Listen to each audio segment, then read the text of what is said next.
Okay, let's talk about remove temp files. So remove temp files is going to deal with an issue that you might wind up with DS store files if you unzip a folder on a Mac. So when we unzip sample files, we wind up with this, which looks fine. But if you open a terminal and you ls, it still looks fine until you do ls-a to list all the files, and then there you go. There's your .ds store file that the Mac conveniently added for us. We want to remove those also recursively, right? ls-a folder A. See, there's one in folder A as well. So we want to do that, and of course we'll do it with Python. Why not? We've learned how to do things recursively with Python. It's a great example.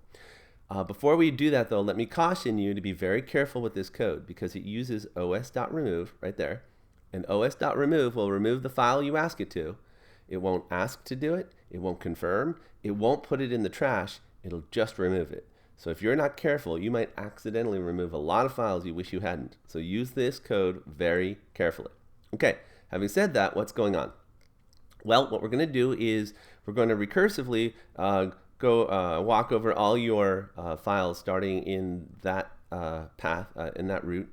And we're going to do it the same way we've done it up here, right? So if it's a directory, we'll go ahead and for every file, we'll add on the separator to the file name.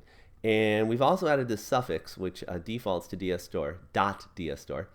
And if we find a path that ends in that suffix, we're going to assume it's a file, not a folder, and we're just going to go ahead and remove it. Okay? So we're going to report that we removed that.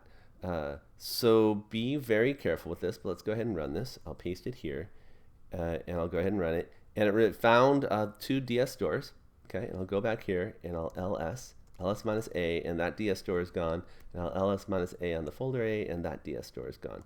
That was cool. So we could do more because we get to specify the extension. So here I'll do .txt as the suffix, and what you'll see here is, actually let's go ahead and do it this way even so you can see. See how those are still there, but when I run this now, it removed all the txt files. And so now they're gone, but the folders are still there because we did say to remove the folder. So it preserves the folder structure. And when I say gone, those files are gone. So again, be careful out there. But that's how the remove temp files code works.